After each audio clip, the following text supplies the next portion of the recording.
Hi, everyone. So today I'm discussing why I became so attracted to working with people with weight loss issues, why I ultimately decided to specialize in this. When I first started out, I was a general practitioner, meaning that I saw people with a variety of different kinds of mental health or psychological issues. And there's two main reasons that we do this when we're starting out. There's a practical reason, which is we don't have a reputation yet. Nobody really knows us. And so we certainly don't want to turn away anyone. And we're kind of like, yes, I'll help you with whatever you're struggling in. I'm well trained. I'm a psychologist. Whatever you're struggling in, that's what I can help you with. But the second reason, which is the more important one, is because we're still at that stage trying to figure out what we want to specialize in. We have some idea, but until you start working with a variety of individuals from different backgrounds, with different struggles, it's only then that you can really decide what your niche is going to be, what your specialty is going to be. And so back then, I quickly came to realize that I was very attractive to what I will loosely call behavioral issues, problems with behaviors, right? Engaging in problematic behaviors. And more specifically, the two areas that I was most attracted to were the field of addictions and the field of eating disorders. And I kind of came to like this fork in the road where I was like, which way am I going to go? And eventually I decided to work with eating disorders.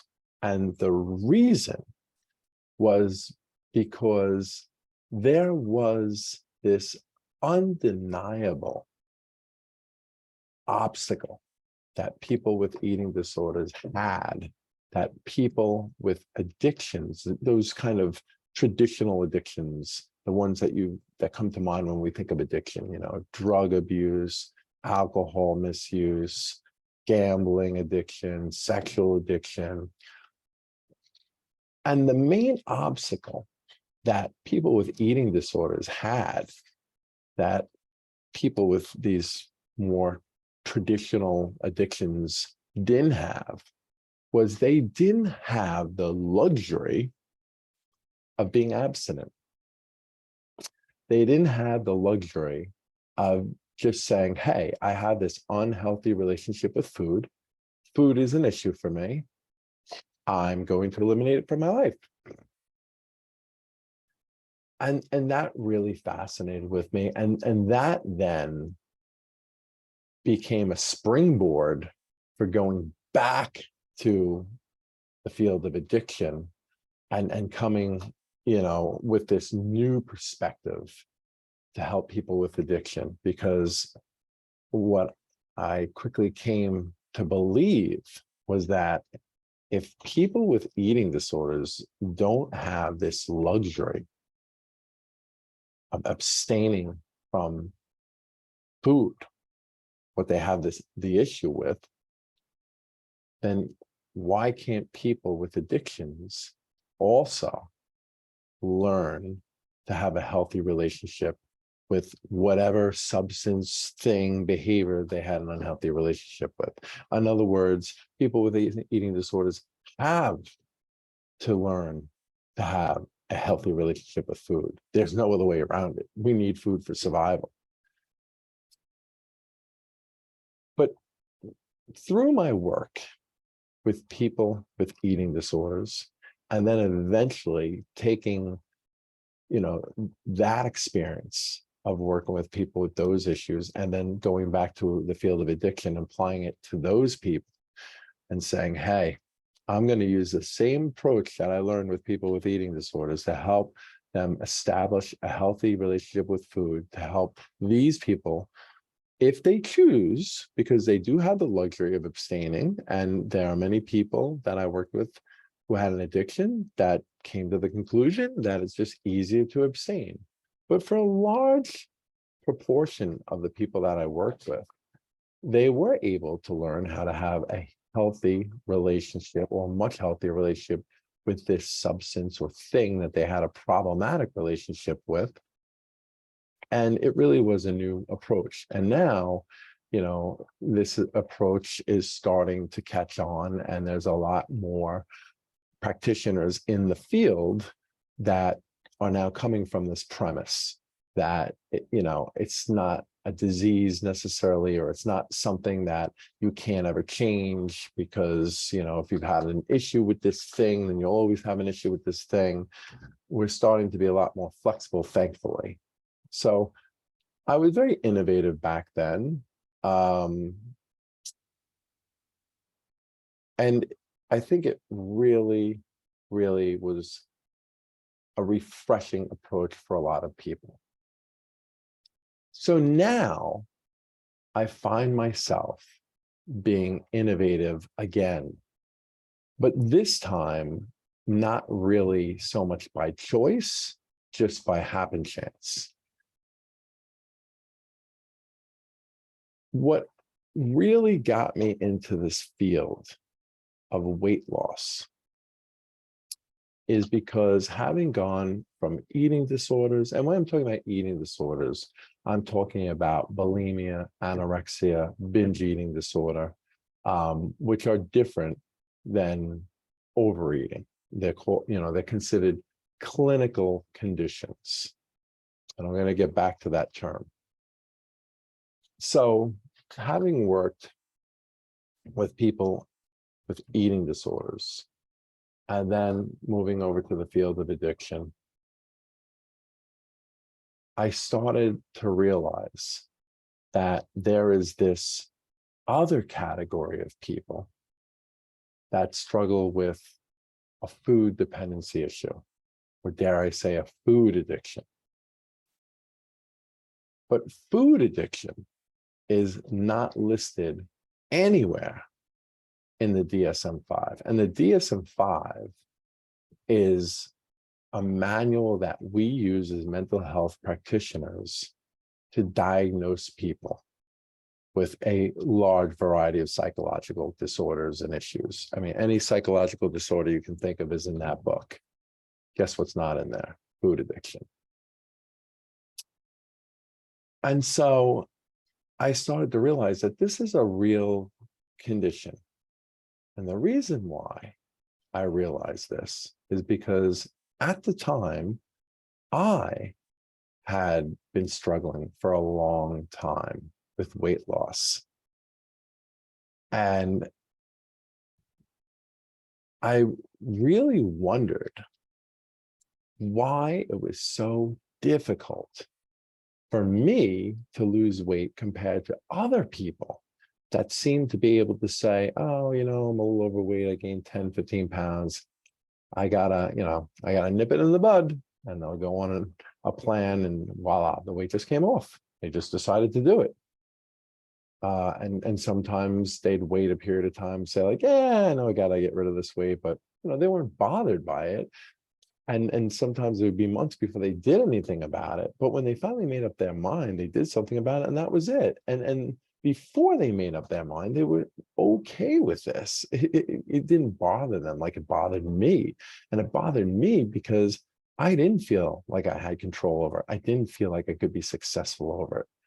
And I felt like, at a certain point, that this was just going to be how it was going to be for a very long period of time. And the other thing that really kind of pushed me towards working with people with weight loss issues is not only how frustrating I found it to not be able to lose the weight and keep it off, but also how embarrassed I was about it.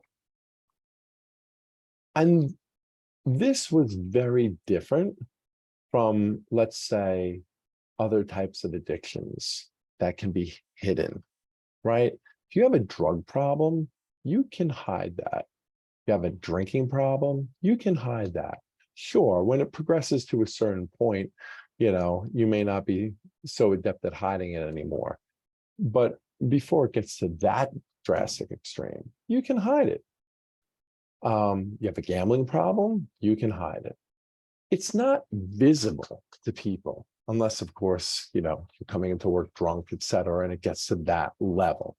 But you're able to keep it under wraps. You can before it gets that bad. And so that there are many people with addictions that other people have no idea about.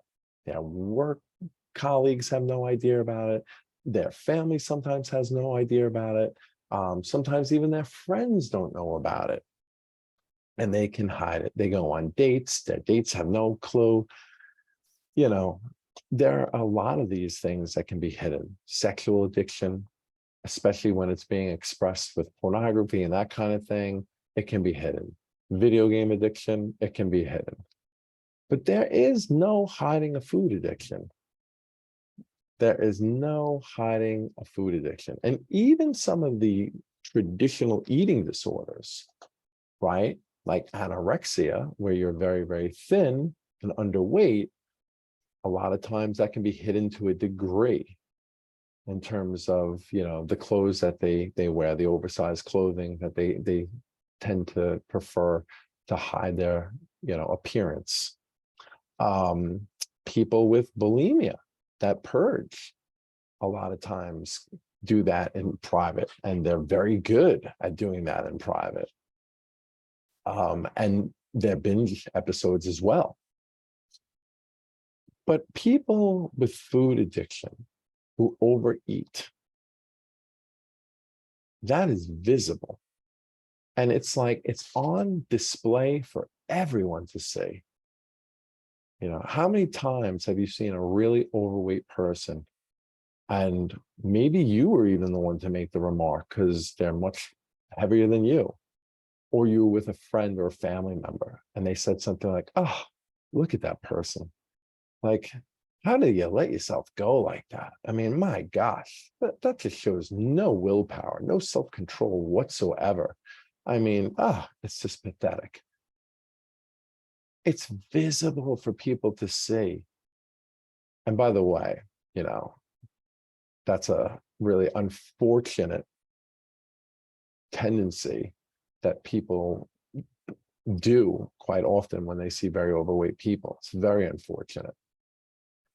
And you know what? We don't need other people to say things to us to make us feel badly, because we already feel so badly.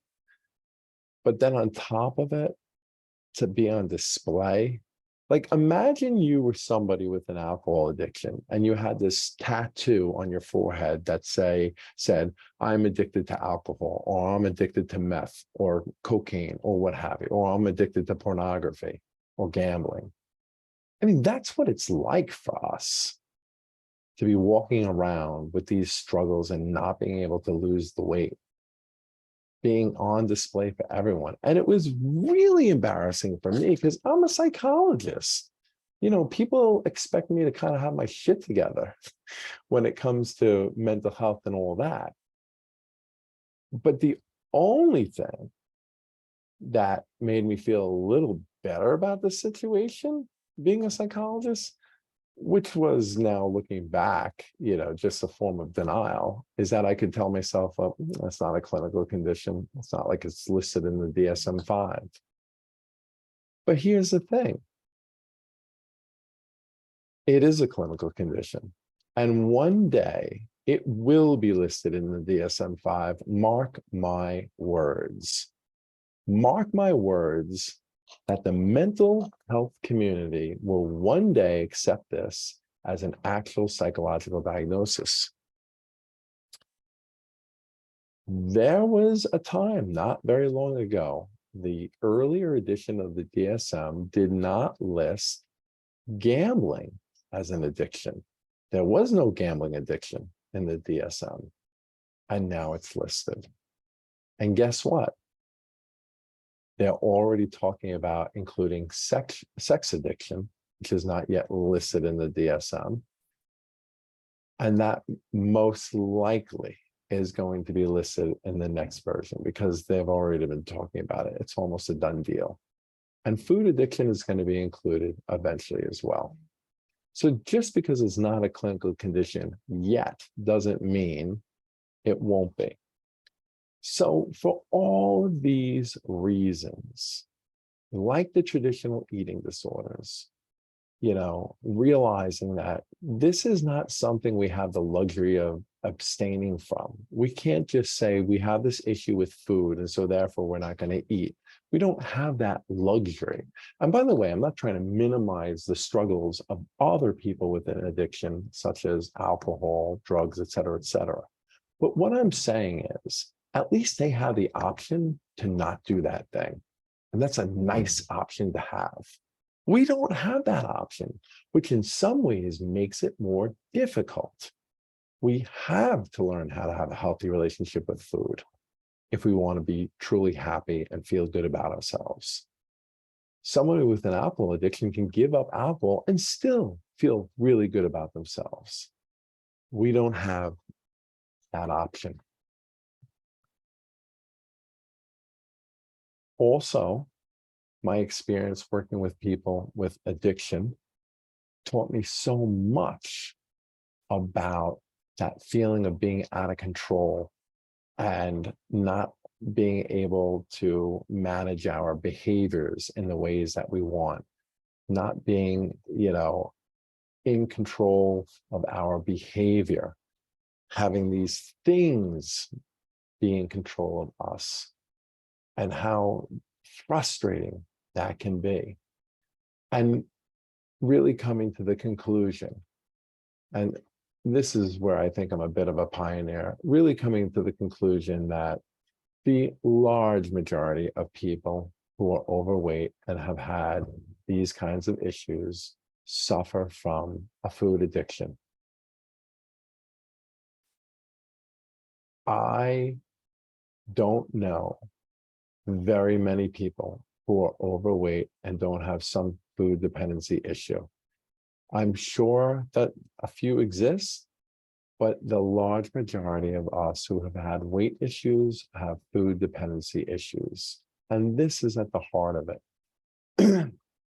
And so I wanted to take everything I learned from working with people with eating disorders and teaching them how to have a healthy relationship with food, from working with people with an addiction and teaching them to be able to also, many of them have a healthy relationship with that substance or that behavior that they previously did not have a healthy relationship with, and breaking that psychological dependency to these things, taking everything I learned from that and really applying it to people with weight loss issues.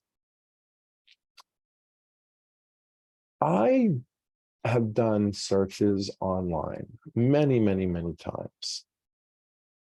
We do it for a couple of reasons, when we're in a certain specialty, searching for other people that are really good at this or really popular or really well-known, have a good reputation for helping people with this issue, such as weight loss.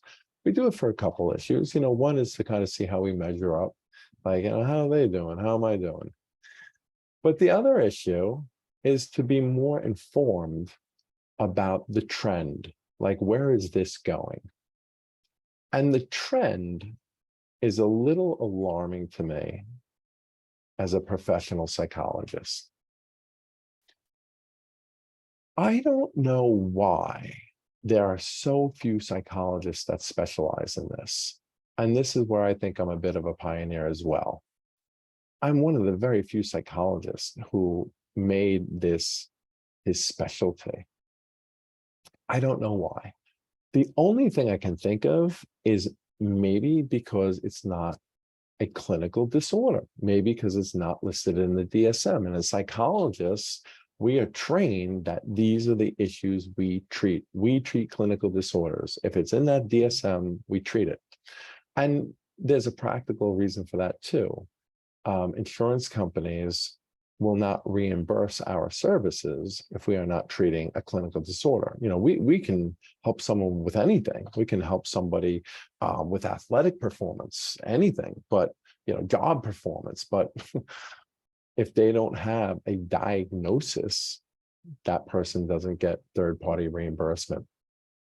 But I've come off insurance panels a long time ago, and so I'm no longer dictated by insurance panels. And many of my colleagues are in the same boat, but yet they still do not seem very interested in helping people with this issue. And so I have to believe that it's because it's not considered a clinical issue yet. And I think the general public still doesn't think this is such a big deal, which I can't believe, because you know how frustrating this is. You know how depressed you are. You know how anxious you are. You know how crappy this makes you feel about yourself. Just like any other kind of psychological disorder, like an addiction or an eating disorder. I mean, you know the impact this has on you in terms of your mental health and in terms of just how you view yourself. And a lot of times this has really devastating consequences. Some of us withdraw from people. We don't go out and socialize as much because we're embarrassed, because everybody can see we're wearing our issues, so to speak. We don't date. I mean, it's got disastrous consequences, not to mention on our physical health. So anyway, it's kind of like, okay, fine. Many of my colleagues are not that interested in this specialty, and I am, and I'm going to do everything that I can to educate the general public that this is a real issue and people need help. And this is the main reason why people struggle with chronic weight loss issues. But what I found that is alarming is the people who are working with this issue. And I'm not talking about the dietitians and nutritionists and personal trainers, right? Sure, they absolutely belong in this space. They can't help you with your mindset. They can't help you with establishing a healthier relationship with food. They can't help you break the psychological dependency, but they can help you if they're a personal trainer, teach you some really effective exercise techniques and help you with improving your physical health. Dietitian nutritionists can teach you about food, about calories, about eating healthy and best ways for you to eat. They can help you with that, but they can't help you with that. But with the psychological aspect, but that's fine. They have their place in this.